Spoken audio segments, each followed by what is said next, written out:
En huomannutkaan teitä siinä. Joo, eli mä oon tosiaan Mauri.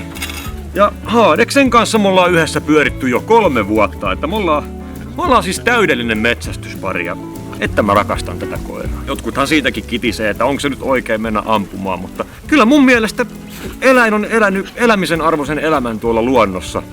Luonnonmukaisen elämän, niinhän se meni. Niin on se mun mielestä parempi kuin se, että haetaan sitten kaupasta se jauhelihapiikki. Tehotuotettua paskaa toisin sanoen. No anteeksi nyt kirosana, mutta kyllä se vähän niinku ottaa vihaksi semmonen moralisointi, turha moralisointi, sanotaan näin.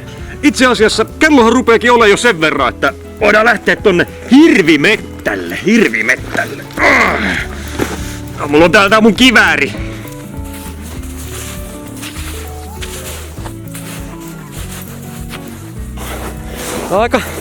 Aika upottavaa maastoa täällä. Pitää olla varovainen, kun mä oon pari kertaa jo... Tyttus oli lähellä. Hei, kattokaa. Tästä on mennytkin peura.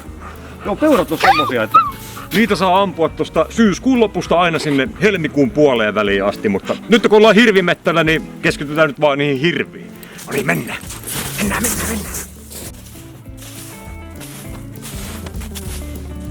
Ei saakeli. Täällä on mennyt kettu. Joo, kettu. Ketun paska on vähän tommonen emäksinen, niin sen kyllä heti tunnistaa, että joo, kettu. Ja kettuhan tekee semmoista helminauhaa, eli ne jalanjäljet on aika silleen peräkkäin, niinku helminauha. Niin elokuusta huhtikuuhunhan voi sitten kettuja kaataa. Niistä on oikein mukavat rukkaset taikka sitten ihan pipon, että lämmittää kovasti kyllä. Tämähän on mulle siis ihan niinku henki ja elämä tää mettähomma, niin tuli sitten ostettua tämmöset sangen laadukkaat kiikarit ja... kasku en heti tajunnut. Niin siis näillähän mä sitten aina tiirailen noita hirviä ja itse asiassa nythän siellä näyttäisi puskassa heiluvan joku, niin ollaan vaan hiljaa ja katsotaan mitä tästä tulee.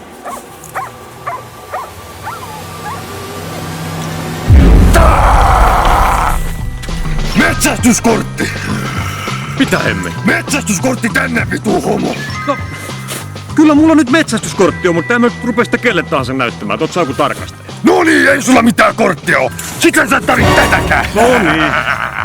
Ja sinne meni kivääri, niin kuin mä olin saanut mun isoisältä rippilahjaksi. Maarille terveisiä! No niin, ja tekö taas? Mikäs täällä on nyt homman nimi? No niin, hyvä, poliisi. Ei kun mä olin tässä ihan kun tää vitun eränorma alkaa täällä räiskimään ilman hirvimettällä, niin sitten toi metsästyskorttia! Ja mä tyyppi sanoisin, tuli että tuolta ja metsästyskortti! otti mun Sulla kiväärin. pitää olla metsästyskortti! Niin sittenhän se Älä saatana valehtele, kun niin se tulee meni! johtamaan jotain Ja sitten vitun oli metsästyskortti tai ei, mutta tää on liito-oravien suojelualuetta. Nyt pidetään ne turvat kiinni.